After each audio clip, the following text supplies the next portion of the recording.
जय जगदंब नमो आदेश। मी प्राध्यापक आंधळे सर आपल्या या व्हिडिओमध्ये सहर्ष स्वागत करत आहे। मी एक व्हिडिओ टाकला 2 दिवसापूर्वी की त्या व्हिडिओमध्ये मी सांगितलं की आपण नवीन मूर्त्यांची जेव्हा घरी स्थापना करतो, त्या पितळी मूर्त्या असो देवीच्या किंवा देवतेच्या, तर या मूर्त्यांना नेत्रज्योती कोरलेल्या असाव्या। हा व्हिडिओ बऱ्याच जणांना फार आवडला आणि मला एक पर्सनल व्हॉट्सअपला मेसेज आला। तो मेसेज माझ्या एका महिला शिष्येचा आहे आणि तिने विनंती केली की भाऊ तुम्ही आम्हाला काळूबाई किंवा अंबाबाई यांच्या मूर्तीची घरच्या घरी प्राणप्रतिष्ठा कशी करावी याची विधी दाखवा आणि सोप्या पद्धतीमध्ये समजावून सांगा, कारण पुजारी अवेलेबल होत नाही किंवा सर्वसामान्य भाविकांना पुजाऱ्यांचा जो काही खर्च आहे तो आवाक्याच्या बाहेर असतो। जसं साधारणतः त्या ठिकाणी प्राणप्रतिष्ठेसाठी 1100 रुपयापासून ते 5000 रुपयापर्यंत सुद्धा दक्षिणा मागण्यात येते आणि मग सर्वसामान्यांच्या खिशाला हा आकडा बऱ्याच वेळेला परवडत नाही। आजच्या व्हिडिओमध्ये आपण घरच्या घरी अगदी सोप्या पद्धतीनुसार बिना मंत्राची स्तोत्राची परंतु तरी सुद्धा विधिवत अशी देवीची प्राणप्रतिष्ठा कशी करायची हे बघणार आहोत। आणि या ठिकाणी प्रयोजन असं आहे की काळूबाई मातेची या ठिकाणी जी स्थापना आहे, पूर्वी माझ्याकडे पितळी मुखवटा होता, या ठिकाणी आता आम्ही त्याला चांदीचा मुखवटा हे केलेला आहे। तर या मुखवट्याची स्थापना मी याआधीच मंत्र उच्चारण करून स्थापन केलेली आहे, परंतु सर्वसामान्यांना समजावं यासाठी आता आपण एकदा सोप्या पद्धतीनुसार ही विधी बघणार आहोत। सर्वात प्रथम जिथे तुम्ही जगदंबा उभी करता त्या जगदंबेच्या पायाशी आपण कुठल्याही प्रकारचं फळ तिच्या ओटीमध्ये ठेवून घ्यायचं आहे। इथे मी केळफणी म्हणजे केळाची फणी ठेवलेली आहे। त्याबरोबरच इथे खाली जे आहे तर नागवेलीच्या पानावरती आपण सुमंगल फळे म्हणजे खारीक, खोबरं, बदाम, हळकुंड आणि सुपारी, ज्याला एक खणी सामान सुद्धा म्हटलं जातं, आणि नैवेद्यासाठी पेढे वगैरे हे व्यवस्थित मांडून घेतलेलं आहे। त्याच्या बाजूलाच नंदादीप प्रज्वलित केलेला आहे, अगरबत्त्या सुद्धा लावलेल्या आहे। आता बघा, आपण सर्वात प्रथम काय करायचं की गाईचं गावरान तूप घेऊन हे गाईचं गावरान तूप आपल्या अनामिकेला लावायचं, म्हणजेच देवाजवळच्या बोटाला लावून घ्यायचं। जसं मी माझ्या अनामिकेला देवाच्या बोटाला, या देवाजवळच्या बोटाला नाही देवाच्या बोटाला, चुकून तोंडातून निघलं ते, तूप लावून घेतलेलं आहे। आता बघा, ह्या तुपाचा स्पर्श आपण देवीच्या मुखवट्याच्या अनुक्रमे उजव्या डोळ्याला आणि अनुक्रमे डाव्या डोळ्याला करवून घेणार आहोत, हे महत्वाचं आहे। या ठिकाणी आता आपण देवीला त्या ठिकाणी तूप लावून घेतलं की त्यानंतर आपण हातामध्ये पाणी घ्यावं आणि हातामध्ये पाणी घेऊन त्या ठिकाणी संकल्प करावा। आता ही सर्व विधी ऑलरेडी झालेली असल्यामुळे मी फक्त औपचारिक सांगतोय। समजा तुम्ही हातात पाणी घेतलेलं आहे, उजव्या हाताच्या तळव्याच्या या खोबणीमध्ये तुम्ही पाणी धरून ठेवायचं, त्याला डावा हात असा जॉईनला द्यायचा आणि त्या ठिकाणी जगदंबेला प्रार्थना करायची, हे जगदंबा माते किंवा हे भवानी माते किंवा हे काळूबाई माते, या ठिकाणी मी माझ्या ऐपतीप्रमाणे तुला उभं केलेलं आहे, तुला स्थापन केलेलं आहे। तुझ्या ह्या विग्रहामध्ये, तुझ्या ह्या मूर्तीमध्ये तुझे पंचप्राण यावे अशी माझी इच्छा आहे आणि यासाठी मी तुला प्राणप्रतिष्ठा करण्यासाठी आमंत्रित करत आहे। कृपया तू या स्थानावरती यावं आणि सदर मुखवट्यामध्ये किंवा सदर मूर्तीमध्ये तुझी शक्ती त्या ठिकाणी समाहित व्हावी, सम्मिलित व्हावी किंवा तू सदर मूर्तीमध्ये प्रवेश करावा। सोप्या भाषेमध्ये आपण असं सुद्धा म्हणू शकतो। असं म्हणून हे जे तीर्थ राहील, हातातील पाणी राहील, हे आपण या देवीच्या चरणाशी सोडून द्यायचं आहे। आता अशा पद्धतीनुसार हा एकदम सोपा या ठिकाणचा संकल्प झाला। यालाच आपण संस्कृतमध्ये सुद्धा घेऊ शकतो, ज्यांना येत असेल त्यांनी संस्कृतमध्ये घ्यावा। जसं की ओम विष्णु विष्णु विष्णु ओम आद्य मम सर्वेषां कुटुंबीयानां सकल सुख प्राप्त्यर्थम श्री जगदंबा प्रीत्यर्थम मूर्ती प्रतिष्ठापना करिष्यते।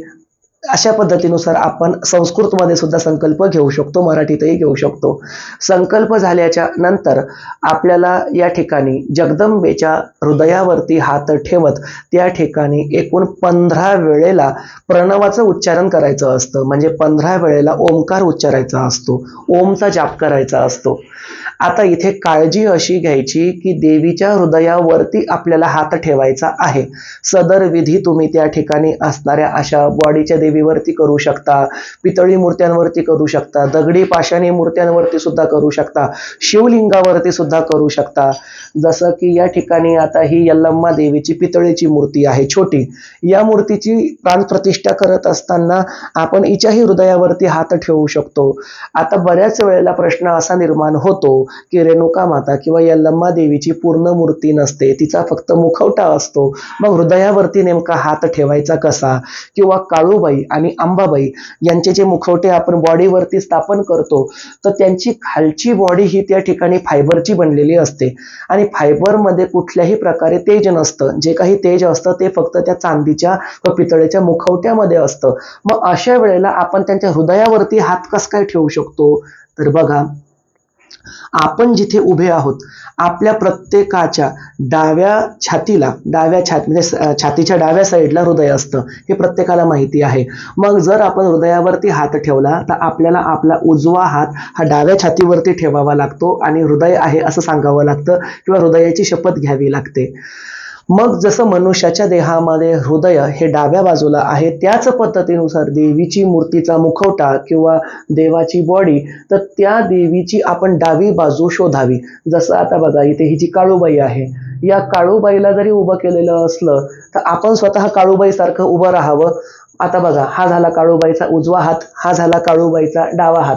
काळूबाईच्या डाव्या हाताला म्हणजेच इकडच्या दिशेला जो ज्या ठिकाणी मुखवटा संपतो, म्हणजे त्या मुखवट्याचा जो गळा आहे, त्या गळ्यावरती आपण हात लावावा आणि त्या ठिकाणी जगदंबेला सांगावं की पंचदश संस्कार म्हणजे 15 प्रकारचे संस्कार तुझ्या या मूर्तीमध्ये घडावे, म्हणून मी 15 वेळेला या ठिकाणी प्रणवाचं उच्चारण करत आहे. म्हणजेच काय की त्या ठिकाणी 15 वेळेला ओंकार म्हणत आहे. या ठिकाणी आपण म्हणावं, ओम जगदंबा देव्यै नमः, मांडरगड निवासिनी काळेश्वरी देव्यै नमः, प्राण प्रतिष्ठापन सिद्ध्यर्थे पंचदश प्रणव उच्चार करिष्यते. ज्यालाच आपण मराठीमध्ये म्हणावं की आई, तुझ्या मूर्तीवरती मी एकूण 15 वेळेला ओंकार म्हणत आहे, मराठीत म्हटलं तरी चालेल, आणि एकूण 15च वेळेला ओंकार म्हटल्या गेला पाहिजे. त्यामध्ये तो 14 वेळेलाही होऊ नये, 15 वेळेलाही होऊ नये.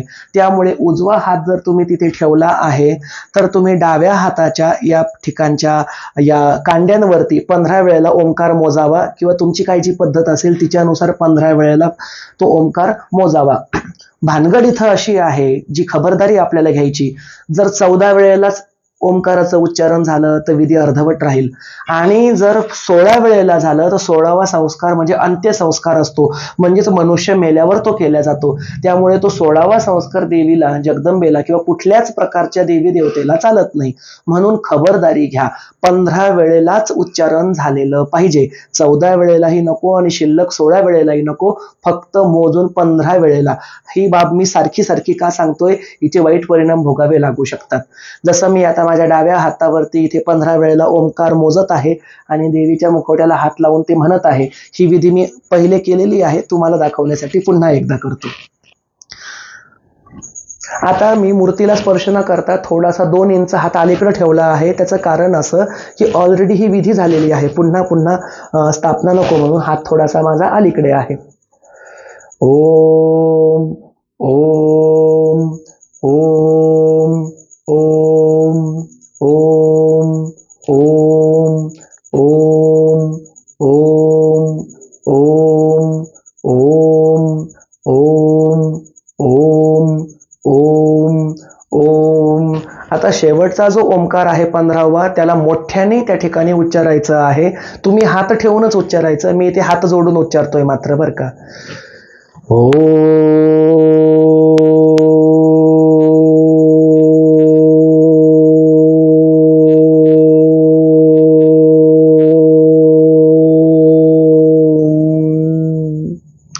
अशा पद्धतीनुसार आपण 15 वेळेला ओंकाराचा जाप करून जगदंबेमध्ये प्राणप्रतिष्ठा झाली असं ग्राह्य धरूया. याचे विशिष्ट असे मंत्र सुद्धा आहे, त्यामध्ये निरनिराळे बीज सुद्धा आहे.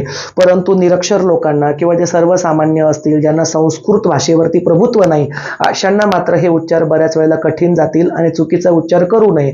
त्यासाठी सांगतो, सरळ मराठीमध्ये संकल्प करावा, मराठीमध्ये देवीला निवेदन करून 15 वेळेला ओंकार बोलावा, आधी डोळ्यांना तूप लावावं आणि यानंतर देवीचा आपण नैवेद्य आणि आरती पुढे घेणार आहोत. ती या व्हिडिओमध्ये मी दाखवत नाहीये. अशा पद्धतीनुसार तुम्ही घरच्या घरी कुठल्याही देवीची किंवा देवतेची स्थापना करू शकता. यामध्ये गणपती आहे, महादेवाचं शिवलिंग आहे. महादेवाच्या शिवलिंगाची स्थापना करत असताना आपण शिवलिंगाच्या त्या ठिकाणी असणाऱ्या डाव्या बाजूला हृदय मानून त्या लिंगाला हात लावावा तरी सुद्धा चालतं. महादेवाच्या लिंगाला जर डोळे असतील तर त्याला तूप लावावं, डोळे नसतील तर आपणच त्या ठिकाणी भस्माचे डोळे त्याला कोरावे आणि त्याला तूप लावलं तरी सुद्धा चालतं. अशा पद्धतीनुसार आपण या ठिकाणी ही स्थापना केलेली आहे. अशाच निरनिराळ्या माहितींसाठी आपल्या व्हिडिओला लाईक करा, शेअर करा. आपल्या जगदंबा देवी संस्थान देऊळगाव राजा हे यूट्यूब चॅनलला सबस्क्राईब करायला विसरू नका. आणि तुम्हा आम्हावरती आई जगदंबेची काळेश्वरीची कृपादृष्टी अखंड राहो अशी तिच्या चरणी प्रार्थना करतो आणि या ठिकाणी जगदंबेची प्रार्थना घेऊन व्हिडिओला पूर्णविराम देतो. ओम आवाहनं न जानामि तथार्चनं पूजां चैव न जानामि क्षमतां परमेश्वरी. मंत्रहीनं क्रियाहीनं भक्तिहीनं सुरेश्वरी. यत्पूजितं मया देवी परिपूर्ण तदास्तु मे. अन्यथा शरणं नास्ति त्वमेक शरणं मम. तस्मात् कारुण्यभावेन रक्ष मां परमेश्वरी. मातेश्वरी जगदंबा काळेश्वरी उदयोस्तु. माते तुझे ध्यान आम्हासी राहो. तुझे नाम अमुच्या मुखासी येवो. माते तुझे आम्ही दासानुदास. नमस्कार माते तुझ्या चरणास.